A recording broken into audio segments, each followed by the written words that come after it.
Fala galera, estamos ao vivo aí, né? Momento CFP. Segunda-feira brava, que nada, terça-feira brava depois do feriado, que foi segunda. Então teremos uma semana mais curtinha aí pela frente, né? E uma semana com uma grande expectativa aí em relação às eleições norte-americanas. Então todo mundo acompanhando de perto, porque isso normalmente impacta muito, né? O desenvolvimento das projeções econômicas de crescimento global. Então estamos de olho nisso, estamos olhando aí com muito carinho para essas coisas, né? Rodrigo já apareceu por aí, beleza, Rodrigão? Como é que estão as coisas aí? Simplify tá por aí, o Josny Munhoz também, fiquem à vontade. Agora a gente vai conversar um pouquinho sobre um tema, né, que se chama Tesouro Direto, né? A gente já andou vendo aí uma série de questões relativas aos títulos negociados, títulos públicos negociados no mercado. Hoje a gente vai dar um foco maior no Tesouro Direto, nas regras do Tesouro Direto. Falamos já bastante dos títulos, não vamos falar das características dos títulos, mas nós vamos falar como é que a banda toca do ponto de vista de Tesouro Direto, tá bom? Então vamos lá. Feriadão bem pesado, nem 007 sobreviveu.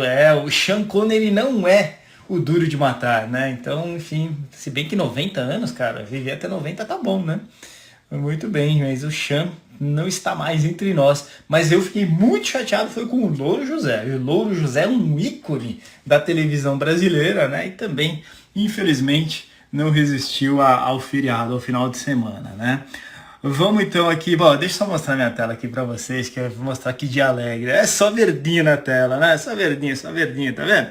Ou tem um vermelhinho aqui, sem vergonha, mas em geral tá tudo verdinho, né? Todo mundo bastante...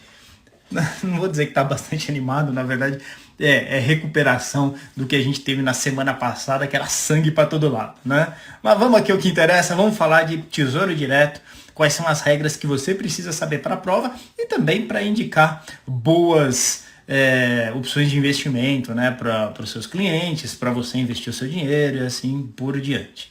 Beleza? Muito bom. Louro é fonte de piadas para nós, infância. O Louro José era magnífico, o cara era muito bom. Uma pena. Vamos lá. Então, tá vendo esse cara aqui? Ó, o cara de Brown. Muito bem. Aqui a gente está falando sobre o Tesouro Direto, né? Então a gente precisa saber desses valores, né? Valor mínimo, valor máximo, né?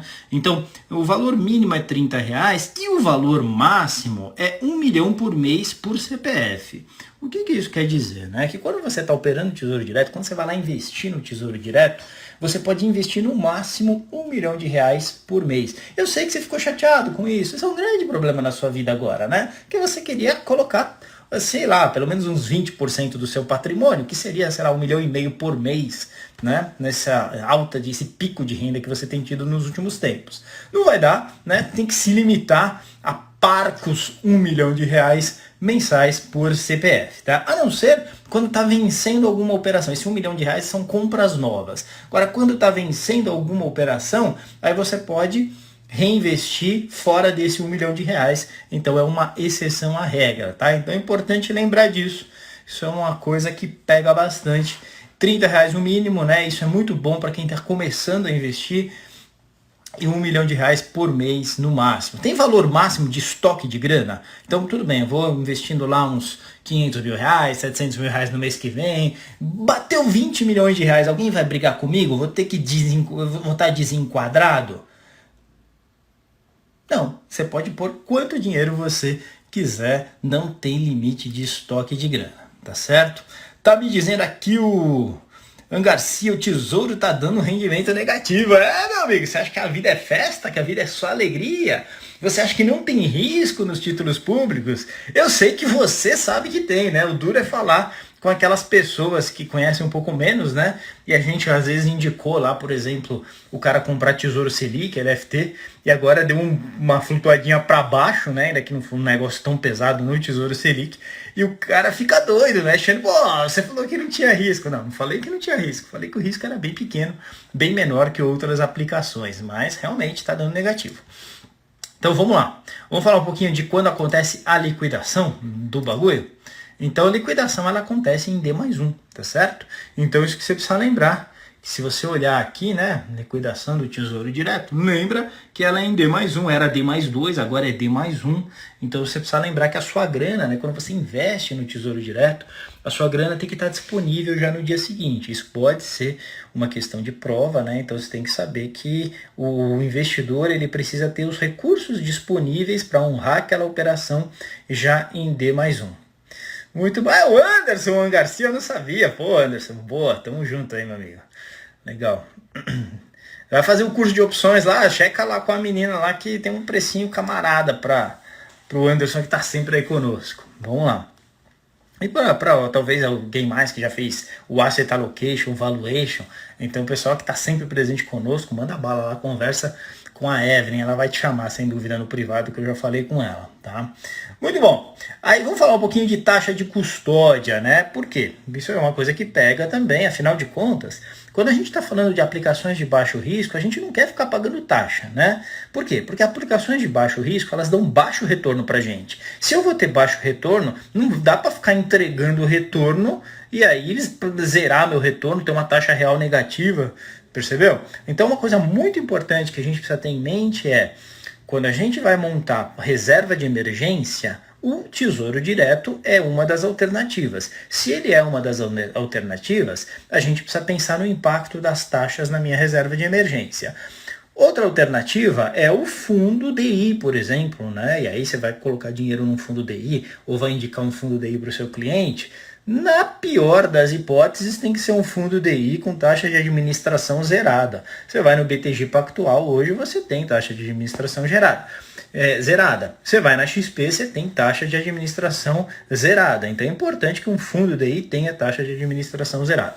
Qual que é o grande problema do fundo DI ainda assim? Ele tem um treco chamado Come Cotas. Então em maio e em novembro você tem a tributação, né? Eles vão lá e tiram grana, tiram cotas suas, por isso que chama Come Cotas, e aí a sua rentabilidade cai bastante, porque aquela grana é uma antecipação. Uma coisa é você pagar lá no resgate, outra coisa é você pagar antes, porque aí os juros sobre juros, eles não vão mais incidir nessa parcela que foi mordida pelo leão. Por isso que eu tenho muita desconfiança, eu olho torto para fundo DI. Em maio e novembro os caras vão lá e mordem as minhas cotas, o dinheiro era meu, não era para antecipar coisa nenhuma, mas é a legislação, é a regra, é assim que funciona.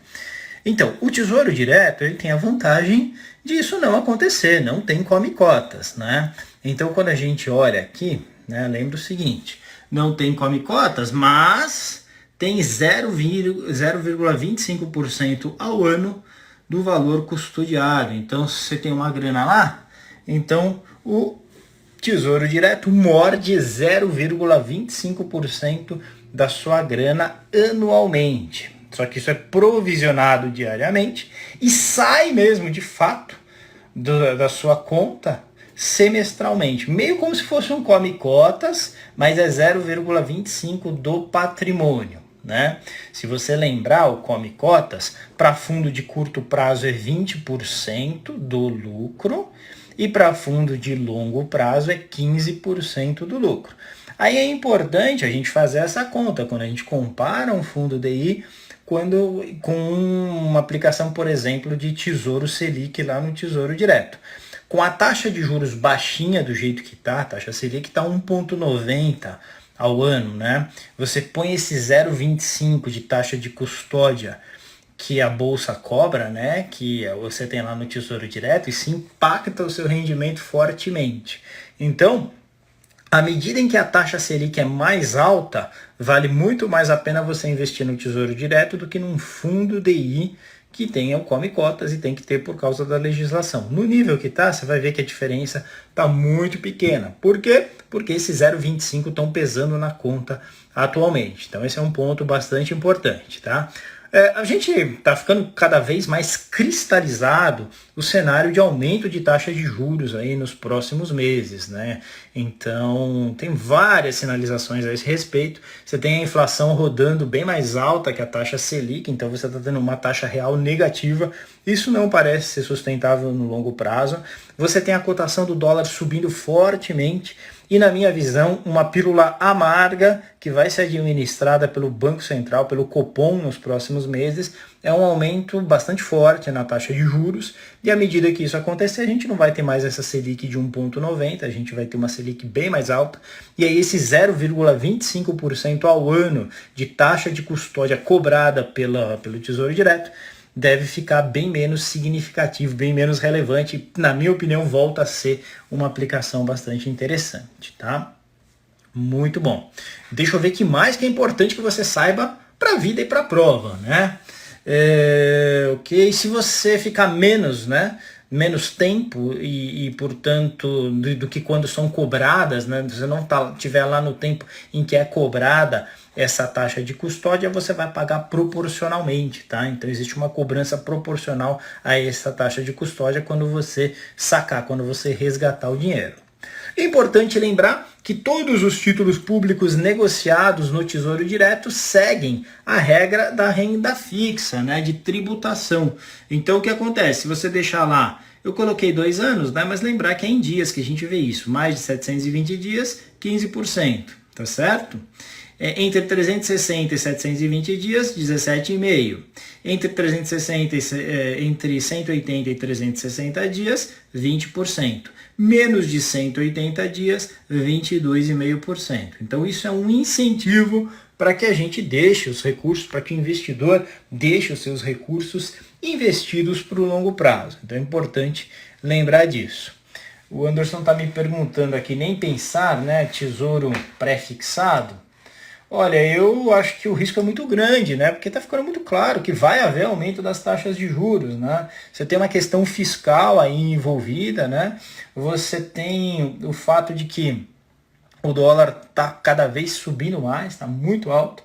E como você consegue atrair investimentos do exterior com uma taxa de juros real negativa? É muito complicado, então na minha visão não há como escapar dessa alta de juros e, portanto, eu não entraria nessa do pré-fixado no Tesouro Direto. Eu como investidor, eu como consultor de investimentos, não tenho indicado isso para os meus clientes, enfim. E também não tenho feito isso na minha carteira, né? Se a gente der uma olhada aí como é que estão as taxas, dá um zoinho aqui, ó só.